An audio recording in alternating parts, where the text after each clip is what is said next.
बीना और चंदर आजादपुर मंडी में साफ सफाई और मेहनत मजदूरी करके अपना पेट पालते थे। शादी के तकरीबन 2 साल बाद बीना गर्भवती हुई। दोनों ही पति पत्नी इस बात से बहुत खुश थे और बेसब्री से नए मेहमान के आने का इंतजार कर रहे थे, लेकिन होनी को शायद कुछ और मंजूर था। एक शाम जब दोनों काम से घर लौट रहे थे तो रास्ते में रेल पटरी क्रॉस करते वक्त चंदर का पैर पटरी में फंस गया। अरे अरे ये मेरा पैर, अरे ये क्या हो गया जी? जल्दी जल्दी पैर निकालने की कोशिश कीजिए। कोशिश तो कर रहा हूँ बीना, लेकिन ये निकल ही नहीं रहा। बीना भी उसकी मदद करने की कोशिश करती है, लेकिन उसका पैर बाहर नहीं निकल पाता। तभी उन्हें ट्रेन की आवाज आती है। जल्दी कीजिए जी, ट्रेन आ रही है। बीना, मुझे लगता है कि मेरा जाने का वक्त आ गया। तुम जाओ यहाँ से और अपना और मेरे बच्चे का ध्यान रखना। मुझे भागे को अपने बच्चे का मुंह देखे बिना ही इस दुनिया से जाना होगा। नहीं, ऐसा मत कहिए जी, मैं आपके बिना कैसे रह पाऊंगी। मैं भी आपके साथ इसी पटरी पर अपनी जान दे दूंगी। नहीं, हमारे बच्चे के लिए तुम्हें जीना होगा बीना। अब जाओ यहाँ से, तुम्हें हमारे होने वाले बच्चे की कसम।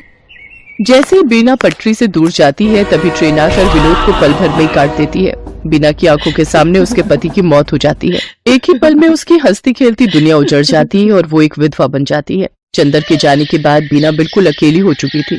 अब वो अकेली ही मंडी जाती और मेहनत मजदूरी करती और उससे जो कमाई होती उससे अपना पेट भरने लगती है। एक दिन बीना घनश्याम को कुछ प्याज फेंकते हुए देख रही थी। अरे घनश्याम भैया, ये आप क्या कर रहे हैं? कुछ नहीं बहन, जो प्याज खराब हो गए हैं उन्हें अलग करके फेंक रहा हूँ। भैया, अगर आपको कोई प्रॉब्लम ना हो तो जो प्याज आप फेंक रहे हो वो आप मुझे दे दो, वो मुझ गरीब के काम आ जाएंगे। लेकिन बीना बहन, इन आधे सड़े गले प्याजों का आखिर तुम क्या करोगी? वो मैं आपको बाद में बताऊंगी। फिलहाल आप ये खराब प्याज मुझे दे दीजिए। ठीक है बहन, ले जाओ। वैसे भी ये मेरे किसी काम के नहीं। इसके बाद बीना उन खराब प्याजों को एक थैले में भर लेती है और शाम को अपने साथ घर ले आती है और उसमें से थोड़े ठीक प्याजों को अलग करके रख लेती है और जिनकी हालत ज्यादा ही खराब थी उन्हें अपने घर के बाहर बनी क्यारी में बो देती है। अगले दिन सुबह काम पर जाने से पहले बीना साफ छाटे हुए प्याजों को काटकर आटे में मिलाती है और साथ ही नमक, हरी मिर्च और अजवाइन डालकर उस आटे को गूंथ लेती है। खुद नाश्ता करके वो कुछ पराठे घनश्याम के लिए भी पैक करके ले जाती है। ये लो घनश्याम भैया, आपसे जो कल प्याज लेकर गई थी उनसे मैंने प्याज के पराठे बनाए हैं, जरा आप भी चख कर देखो। रोज दाल चावल खाकर आप बोर हो गए होंगे ना?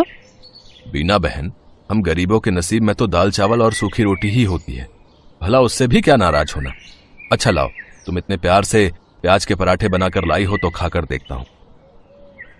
घनश्याम को बीना के हाथ के बने प्याज के पराठे बहुत पसंद आते हैं। ऐसे ही कुछ समय बीत जाता है। बीना को अब 7वां महीना लग गया था, जिस वजह से वो मजदूरी नहीं कर पा रही थी, जिस वजह से उसके घर खाने पीने की तंगी हो गई थी। ऐसे ही एक रोज जब वो खाना बनाने जाती है तो देखती है कि राशन के सभी डिब्बे खाली हैं। हे भगवान, एक बार को मैं तो भूखी रह लूंगी, लेकिन मेरे अंदर पल रही ये नन्ही जान कैसे भूखी रहेगी? इस हालत में तो कोई मुझे काम भी नहीं दे रहा, अब क्या करूं? हाँ, याद आया, अपनी जमीन में थोड़े प्याज उगाए थे ना, क्यों ना उनको निकाल लूं, वो अब पूरी तरह पक गए होंगे। बीना उन प्याजों को निकालती है और पड़ोस से थोड़ा आटा उधार मांग कर ले आती है। उसके बाद स्वादिष्ट प्याज के पराठे बनाती है। उसके पराठों की खुशबू को सूंघते हुए उसकी पड़ोसन आरती वहाँ पहुँच जाती है। अरे वाह बीना, तेरे घर से तो बड़ी ही अच्छी खुशबू आ रही है। आखिर क्या बनाया है तूने? कुछ नहीं बहन, ये प्याज के पराठे बनाए हैं। लो, तुम भी खाकर बताओ कैसे बने हैं। वाह वाह वाह, क्या स्वाद है बीना तेरे हाथों में। अरे इतने अच्छे पराठे तो ढाबे वाला भी नहीं बना पाता। मैं तो कहती हूँ तू प्याज के पराठे का एक ठेला लगाकर बेच और पैसे कमा। जब ऊपर वाले ने तुझे इस हुनर से नवाजा है कि तू इतना अच्छा खाना बना लेती है तो इसका फायदा उठा।